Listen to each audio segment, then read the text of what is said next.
Nepal police के द्वारा जो है अभी तक किसी भी प्रकार का कोई सहयोग नहीं मिला है। केंद्र और राज्य सरकार से क्या मांग करना चाहेंगे? हम केंद्र और राज्य सरकार से हम यही मांग करेंगे कि हमको न्याय दीजिए, हमको न्याय चाहिए। अगर अभी आज के डेट में आप देखेंगे हम अकेले पड़ चुके हैं। हमारे गार्जियन हैं माननीय प्रधानमंत्री श्री नरेंद्र मोदी जी, हमारे गार्जियन हैं माननीय मुख्यमंत्री श्री सम्राट चौधरी जी। इन्हीं से हमें आशा है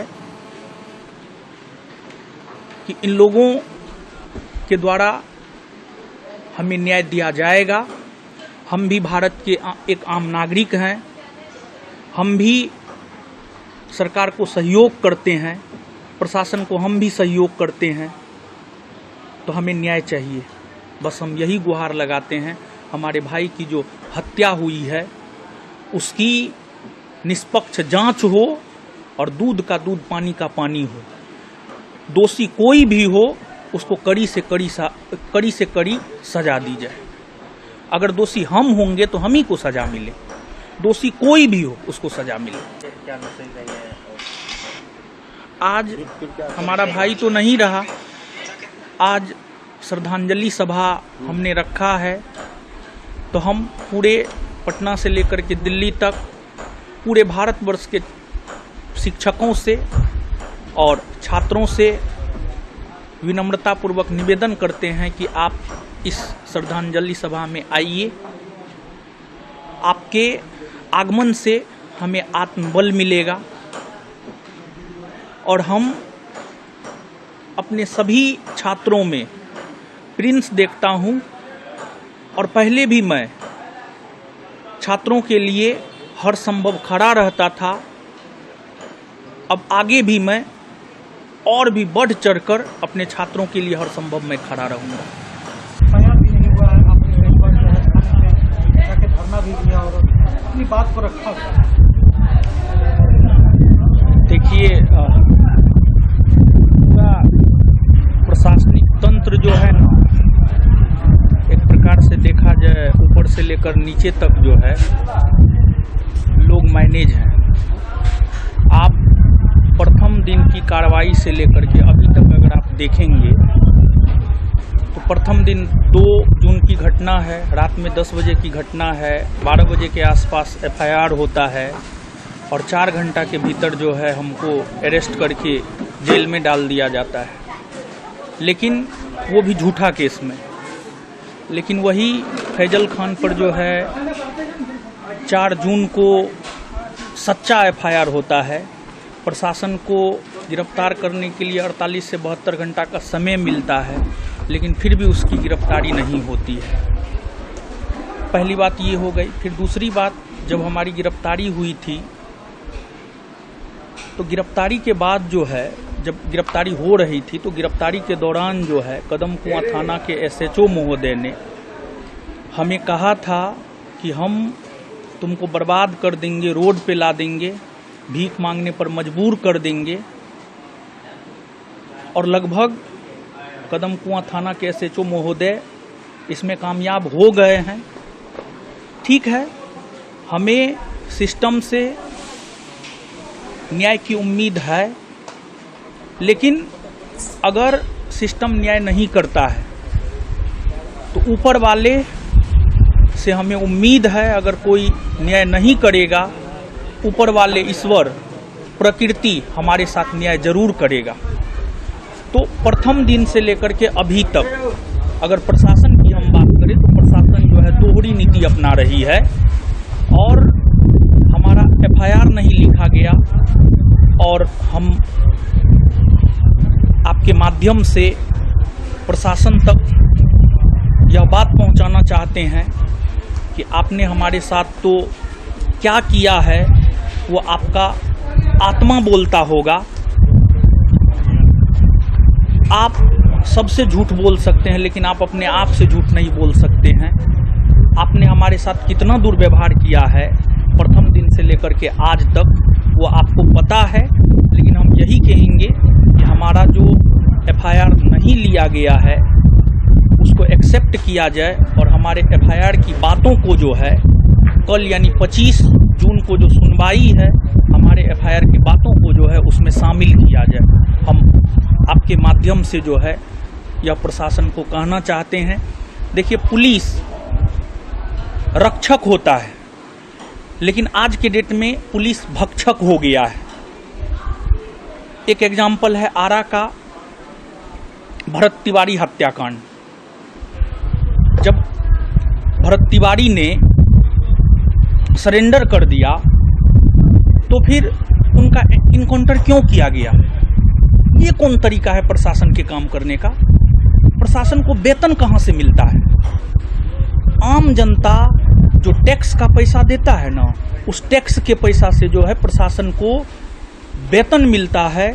आप जनता के रक्षक हैं, आप जनता के भक्षक नहीं हैं।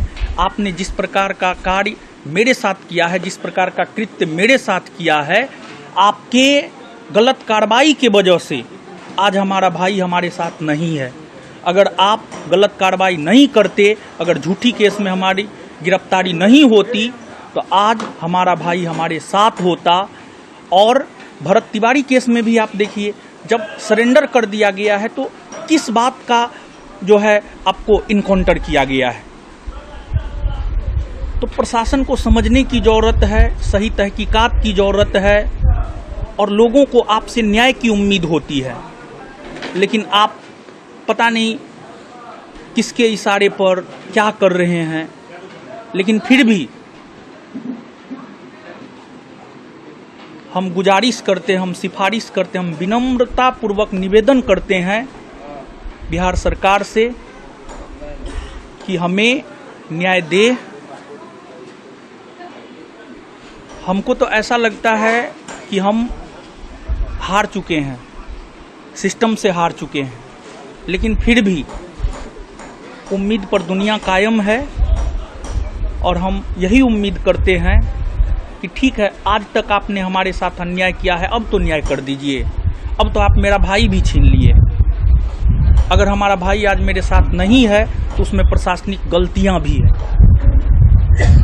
आप हमारा भाई लौटा सकते हैं, आप कहिए ना, आप जो कहिएगा हम अपना सब कुछ दे देंगे, लेकिन आप मेरा भाई लौटा दीजिए। उम्मीद नहीं रहते हुए भी फिर भी हम प्रशासन से उम्मीद करते हैं कि हमारे साथ न्याय करे, और जो प्रशासनिक गलतियां हुई है नीचे के अधिकारियों से उन पर कार्रवाई की जाए। कदम कुआं एसएचओ पर कार्रवाई की जाए। हमारा मेडिकल चेकअप नहीं हुआ है। टीएन सिंह हमको दीघा थाना से लाने के लिए जो है कदम कुआं गया था। कदम कुआं के सब इंस्पेक्टर टीएन सिंह के नेतृत्व में कुछ पुलिस बल जो है हमको दीघा थाना लाने के लिए गया था, लेकिन वो लाने के क्रम में हमारा सही से जो है मेडिकल चेकअप नहीं हुआ है। इसके बारे में हम आपको बता दें, दीघा थाना से सबसे पहले हमें मेडिकल चेकअप के लिए एलएनजेपी लाया गया। वहाँ पर हमारा पहली बार बीपी चेक हुआ, बीपी हाई था। फिर 10 मिनट के बाद या कुछ देर के बाद जो है 10-15 मिनट के बाद जो है फिर से बीपी चेक हुआ, फिर से बीपी हाई था। तो एलएनजेपी अस्पताल को हम धन्यवाद देते हैं कि उस अस्पताल ने हमें मेडिकली फिट घोषित करने से इनकार कर दिया।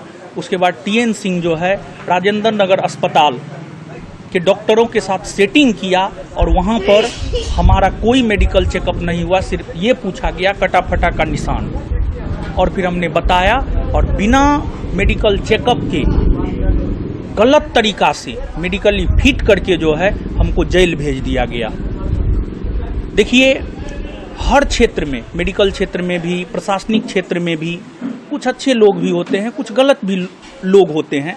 जब हम जैसे पढ़े लिखे लोगों के साथ इतना बड़ा दुर्व्यवहार हो सकता है, तो जो पढ़े लिखे नहीं हैं, जिनको कानून की समझ नहीं है, उनके साथ क्या होता होगा। तो प्रशासनिक गलतियां भी हुई है, इस चीज़ को एक्सेप्ट करके जो है कार्रवाई होना चाहिए, यह भी हमारी मांग है, और हमें न्याय चाहिए। पोस्टमार्टम रिपोर्ट में अभी कुछ भी क्लियर नहीं है। एक दूसरा रिपोर्ट आता है उसके बाद जो है कुछ भी क्लियर होगा। देखिए, दुनिया कुछ भी माने, लेकिन हम इस बात को मानते हैं, हमारे भाई का हत्यारा फैजल खान और किसान कोल्ड स्टोर के मालिक RS प्रसाद है।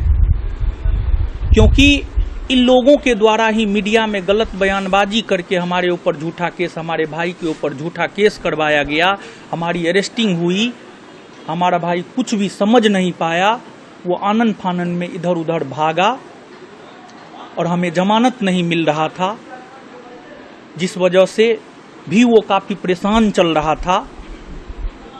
तो घटना का कनेक्शन कहीं ना कहीं 2 जून रात 10 बजे की घटना से है। हमारी भाई की जो हत्या हुई है उसका संबंध 2 जून की घटना से है। इसका जिम्मेदार फैजल खान और किसान कोल्ड स्टोर के मालिक RS प्रसाद है। दुनिया कुछ भी माने, सच यही है और ये बात साबित होगा, चाहे आज हो करके रहे, कल हो करके रहे, 6 महीना के बाद हो करके रहे, लेकिन यह बात सच साबित होगा।